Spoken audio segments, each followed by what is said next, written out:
Well, hello. Welcome back to the Norman Family Kitchen.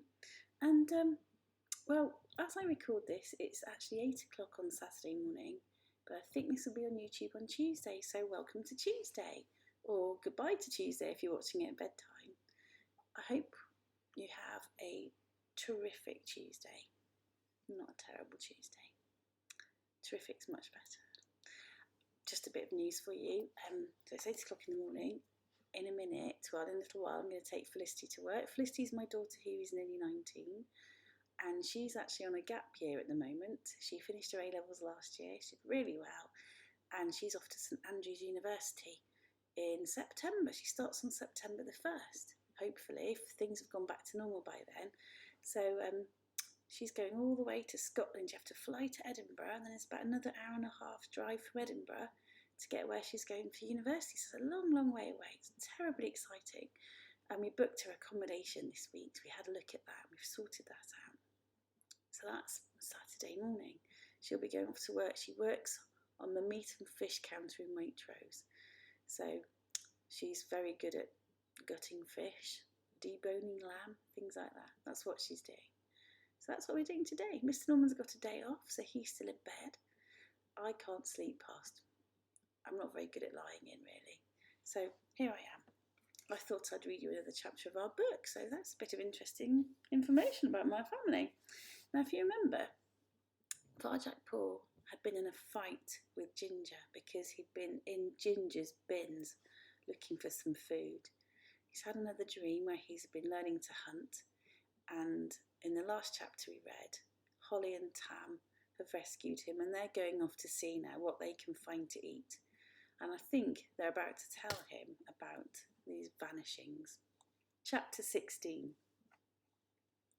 They emerged from Holly's secret alleys into a back street.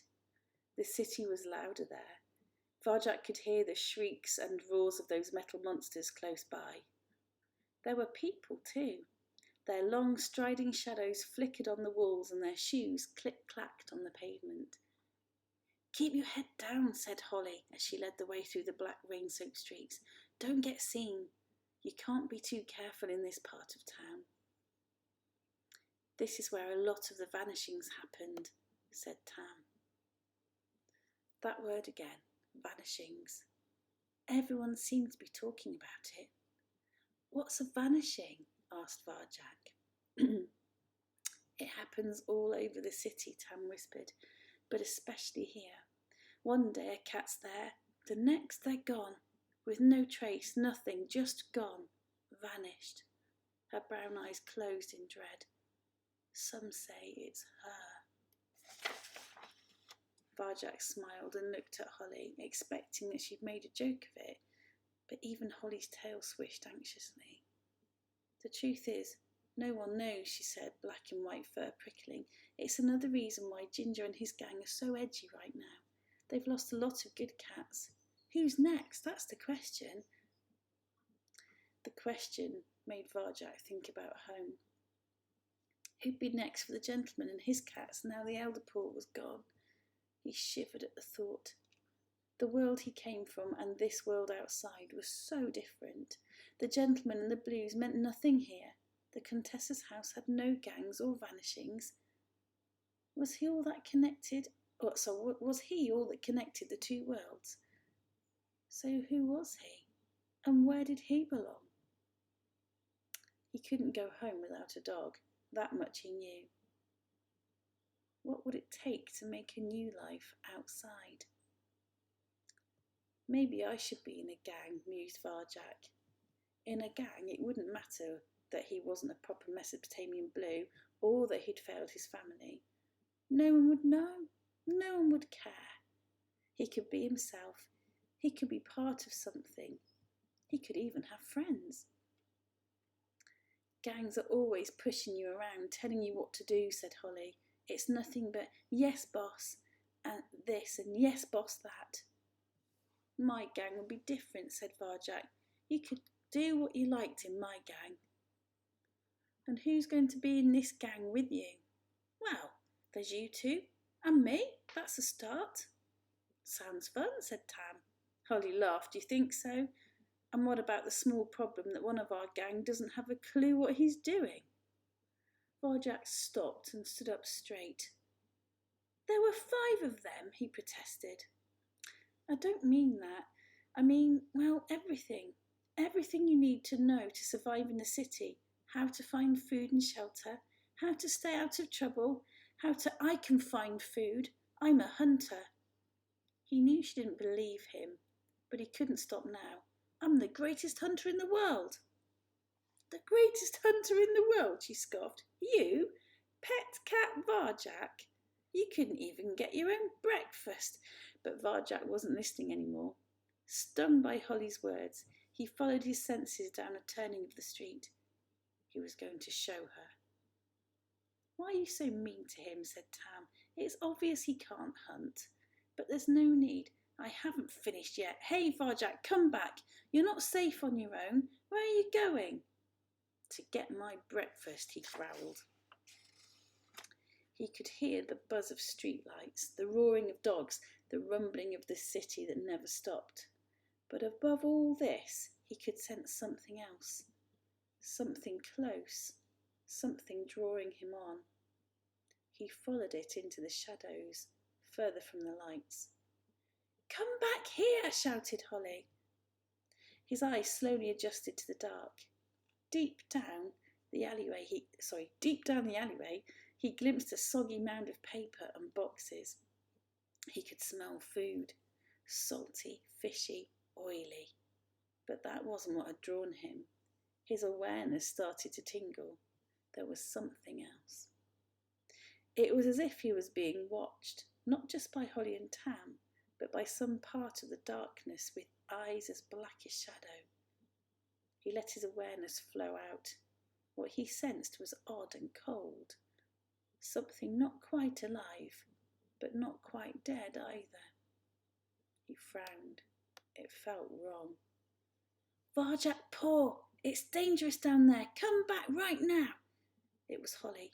He turned, hushed her, and turned back, the tension rising within him. But the strange sensation was gone, leaving no trace. Had he just imagined it? All this talk of vanishings was getting to him. Puzzled, he probed the shadows again with his whiskers. Motion. This time he felt motion, out there in the dark. What was it? Hidden behind the rubbish, something small and sleek was moving. Oh, a mouse. It was only a mouse. He let out the tension and grinned. That must have been it all along. Nothing more than a real live and very breakfast-sized mouse. So this is it, he told himself. Your big moment, your first prey. This is not a toy. This is not a dream. It's real and it's happening now. Don't move, not till it's in range. Don't even breathe. Here it comes. It thinks it's safe. Hunting, the third skill. When you stalk your prey, you become your prey. Varjak's senses went out to it, tracing its tiniest movements, merging with it in his mind. The mouse came closer, closer. Crack! His paws shot out, slapped the mouse's head hard, stunned it, held it down. Jaws closed around its neck, teeth sank in, the lethal bite. Varjak gasped. He'd killed for real, and it was like killing a part of himself. I'm sorry, he thought, beginning to shake. I'm sorry, but I have to eat. Enough and no more. That's the way the world is made. He stopped and gently picked up the body. His first kill. He gave silent thanks and crunched into his breakfast. It was strange. On the outside it looked and even smelled like that toy mouse back in the Contessa's house. But as soon as he bit into it, he knew this was something new. It tasted so different to anything he'd eaten before. Real food, fresh and warm. It satisfied him completely. Did you see that? Said Tam. Did you see the way he did it, Holly? Bam! It never had a chance. I saw it, said Holly. Wasn't it something? Beamed Tam. Where did you learn to do that, Varjak? Will you teach me? Actually, he admitted, that was the first time. Holly nodded. I thought it might be. Still, I've seen worse, a lot worse. She winked. Maybe you're not as useless as you look, Mr. Paw. Varjak smiled. He'd never had to rely on people again. He was a hunter now. He had the third skill. Tam's nostrils twitched. Can you twist your nostrils? There you go. What's that smell? She said. Varjak and Holly sniffed the air. The alley curved away into complete darkness, and that salty, fishy tang was coming from a place they couldn't see, further down. The scent reminded Varjak of the gentleman's caviar, another thing he'd never have to eat. Oh, it smells great, said Tam. I'm going after it. I wouldn't, warned Holly. We're too near Ginger's turf. You don't want to risk it. Wait for the park. Tam licked her chops. At least it's not her territory, and it smells so good, Holly. There's no one else around. It'll be okay. Come on, Varjak, let's eat. You really like that smell? He said. It's already dangerous here, said Holly. I'm not going any further. You killjoy, muttered Tam. Holly knows best. Holly always knows best. It's true, I do.